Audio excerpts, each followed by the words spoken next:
Hi, my name is Madeline Cook, and this is my Ancestry channel. I have been doing genealogy since I was 7 years old. My grandfather got me into it, and I've been really into it since then. I've been wanting to show just anyone that's into it as well. So I've been doing research on just one of my relatives. His name is Madison Miles Gathright, and he's a pretty interesting man. So I kind of just picked at just different stories of where I come from. And every single person that I pick, it can be one of y'all's relatives, it can be mine. I'm just trying to give every single person that's been born kind of a chance to like show their life, because it's not every person's life mattered. They did something to bring us where we are today. So if there's anything small or anything relative that I could add to it, let me know, but I'm just going to do as much of a deep dive as possible. Enjoy, and like and subscribe. Pew pew. So, my ancestor, James Gathright, he is a Freemason. I discovered it by his tombstone and just little writings here and there that I found on Ancestry. So James was born 1822, and this stuff was happening around the time he was like 4 or 5, so he would not be involved yet. But it doesn't help that he joined right after, I guess, because it was such a... It went from a positive to a negative real fast because of what the Freemasons decided to do. So let's just go down this fun history rabbit hole that I went down. Based off my notes, I guess. So William Morgan is a local drunk. He decides he wants to be part of the Freemasons. Now, at that point in time, they're seen as the elite. They're actually a bunch of middle-class working people. They just seem like they would be the rich ones. And so he joins. He's there for a while. He has access to all the local lodges. He's friends with everybody. And I don't know what those guys do to him, but he decides, hey, I'm going to write a book and put all of your secrets in it. What would you do if someone put every secret that you have been keeping from the whole world in a book and tell you about it, and then that's it? The book's not published yet. It's just him. Morgan tells his friend Miller, so someone else knows that about the book.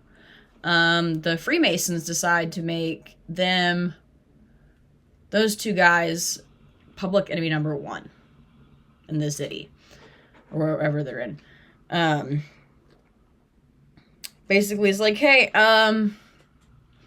the cops come to Morgan's house, have him arrested, says he what did it say? Miller and Morgan had too much debt. That was the reason for arresting them the first time. More than once, by the way. They let him go. They let him go after that.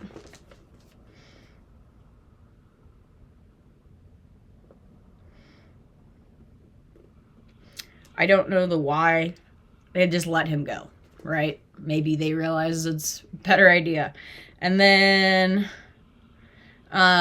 Miller has like his job. He has an office.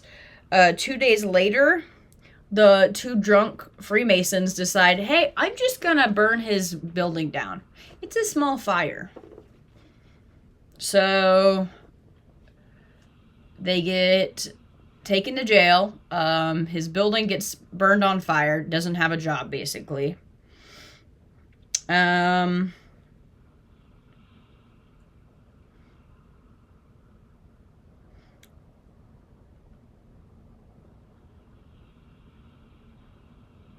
Okay, maybe it was 3 times that he was in jail. Dear Lord. Okay. I forgot how bad this was. And then September 11th, 1826, a gang of Masons visited Morgan's home with an arrest warrant for petty larceny. Made it to the police station. They took him to the police station, and then the charges were dropped again. I don't understand the logic in it. So about 2 days later, the Freemasons decide, hey, I'm going to charge another petty larceny onto William Morgan. Just him, though, this time. And they bail him from jail. To the records. And then apparently there was a witness that saw them taking William Morgan in a carriage, and his last words were murder. That is all we know about him. About where he went, no one else knows. So by this point in time, the public is just pissed off. They are done with the fact that these 4 men get away with maybe a month to 2 years at max in prison. Time for murdering someone. So publicly, too. So what do people do when there's an outrage? Take a gander. No? None? Okay. Fine. Political action. Since the Freemasons had a lot of power, and they had a lot of voting blocks, they had newspapers, the whole shebang, right? So what do people do? They basically decide to vote against any candidates. I guess they were seen back then as I want to say that they were the Republicans back then. You know, like there's always something. There's always a title of some kind. People basically stopped voting for them, buying their newspapers, buying anything that they had. They got boycotted entirely. People were angry. So they were seen as like totem pole weak at that point. And then since the Freemasons are getting basically no votes, who's going to get them? The opposing party, the anti-Masons. They basically they were a third party at one point, and then they get bumped up to probably seen as the Republicans, I'm assuming. I need to look and see exactly what they were considered. But they went national. The anti-Masons did. By 1830, they were the first political party to hold a president nominating convention. Now, all American groups do it now. So they kind of, as messed up as each of the groups were, they did bring, apparently, presidential national conventions. So, fun fact. So, we have the anti-Masons and the Freemasons. It's around 1830s. 1826 was when that incident happened, so it's been over 4 years. And eventually, it just starts breaking down on itself because the Freemasons don't really matter anymore as much as they used to. And so the anti-Masons are just kind of there, right? The thing that was written was, ultimately there wasn't enough substance to the movement to allow it to endure and simply collapse under its own weight. So Miller is the friend of William Morgan. So I want to say around past 1830s, his friend Miller decides to publish the book. It is called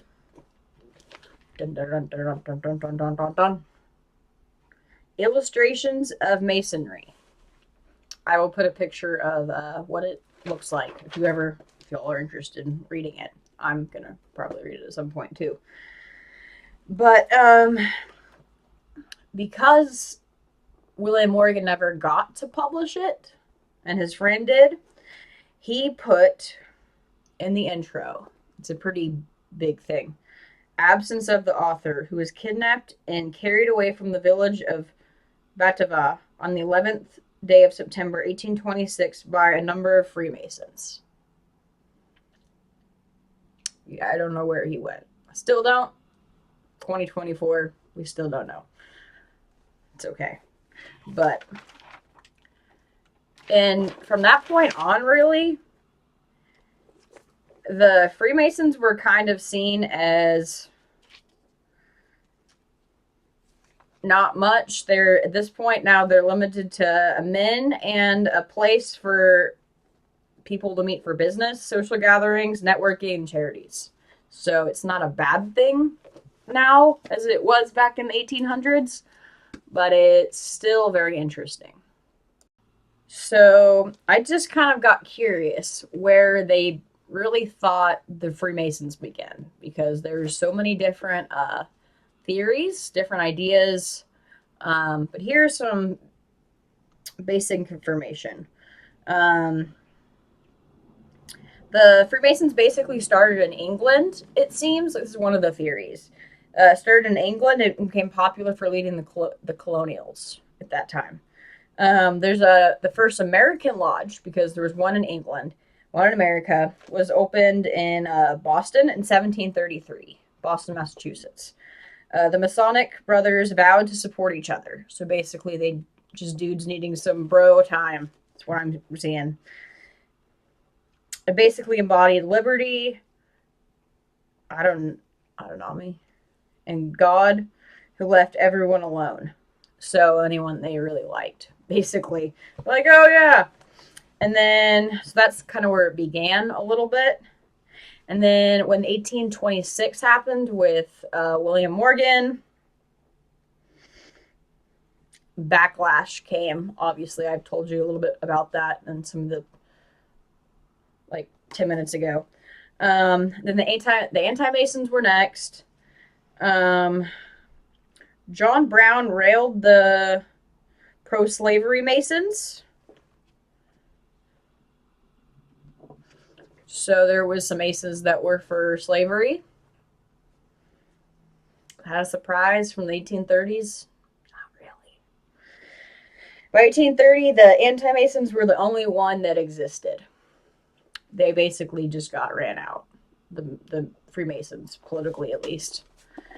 1850s, they were basically, they're all over, but they were a lot in the United States. And there wasn't much happening, so I'm assuming my ancestor was part of this. I'm not really sure. They decided, hey, after the whole William Morgan killing, taken from jail thing, let's do something batshit crazy. Let's go to Cuba. Yeah, I said Cuba. Why did I say Cuba? There was apparently a Mexican, there was the rebel against the Spanish crown was happening at the same time. And so, a bunch of Freemasons, and it looks like Mexican war veterans decided to go to Cuba and try to invade the crown.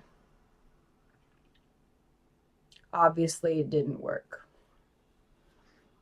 They ended up retreating. There was a lot of casualties. I don't know the exact number right now, but it was not good. And any of the leaders and the Freemasons or that the veterans, they got tried in New Orleans for it, because it's just not okay. I think it was also, there was like some rules they went against and stuff too. just a hot mess. Some, I guess, post 1826 information. People still blame them for the murder of Mozart, outbreak of the Russian Revolution. Who knows what the Freemasons fully did, because they just kind of did. There wasn't a thought. The cover up of the sinking of the Titanic. I don't know if I believe any of it. I don't have any proof. I'm just kind of reading what I kind of read a lot. Let's see. By 1959, there was 4.1 million people. Per that, 4.5 of Americans are a member. When it was very successful in 1717, like, there was a lot more going on than, like, there was a lot more people. It was probably a good 60% of the people in the United States were members of the Freemasons. Fun fact, in 1717, a former slave tried to join the Freemasons and he was denied. But fun fact, anyone can join now. So that's good. History just is messed up, so don't take any of what I'm saying personally. It is all history. And I'm just trying to help us learn what not to do.